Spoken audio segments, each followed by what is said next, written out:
It's a tale as old as time. The never-ending and unstoppable cycle that is bug versus man. But when does that go too far? Like all laws, they are eventually abused. And when that right and when that law is taken advantage of, where does it end?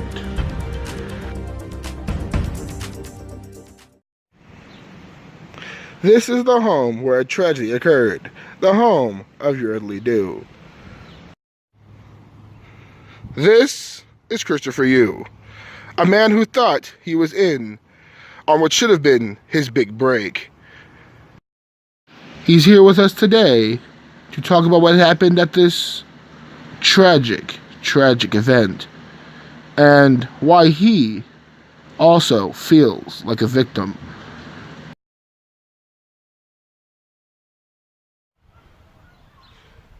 Hello, sir.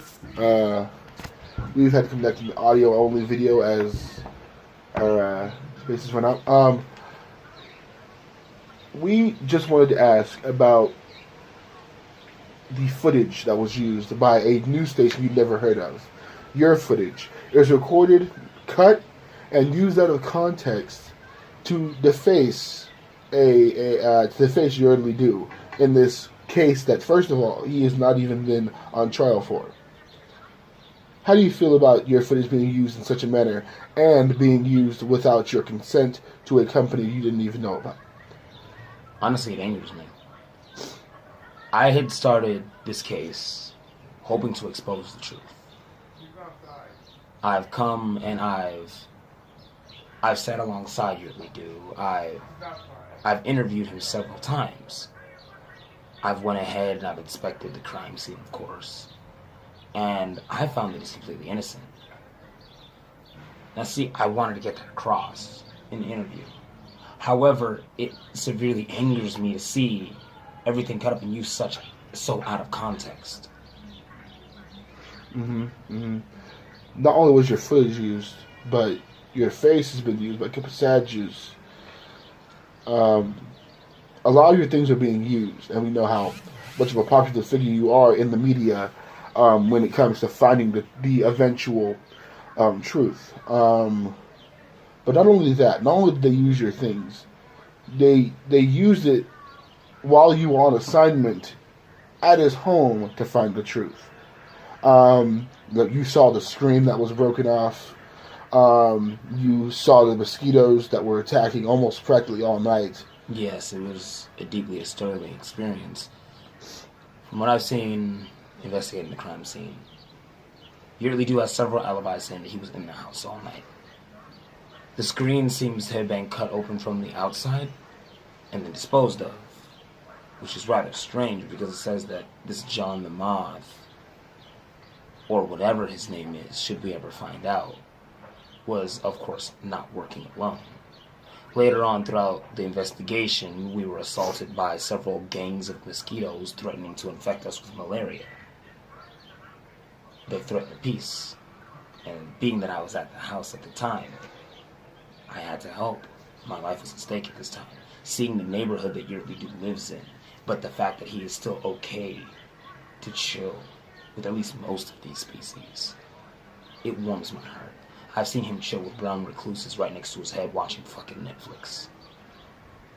Yes, a lot of the interview that was taken by your partner, it was very one-sided. She was talking about how much he must hate moths and such, and he kept trying to state that he did not hate moths. He hated people breaking into his home. Yes.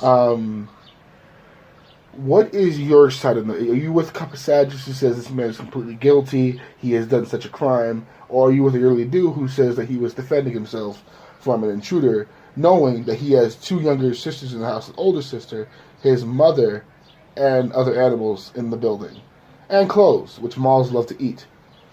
To be quite honest, beginning this case, I was on neither side. I was on the side of the truth. However, from my investigation, it seems that the truth itself is on your Italy Do's side.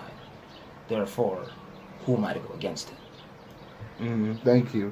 Thank you for continuing this interview. We know it was kind of strange doing it audio only. It is perfectly fine. For the past few days, I have sat here with Yearly Dew, making sure that he's, of course, mentally stable throughout the slander that has been thrown his way. It is disturbing how high of an impact this can have on a man's life. He is the strongest man I know going throughout this. Thank you. It is unfortunate he for can't be here right now because he's gotten too much for him to take. It's almost like he's being bullied constantly. So I had him stay in the house, and we are at his house right now. I came out to conduct this interview on his behalf. Thank you for telling us all about that, giving us more context in the situation.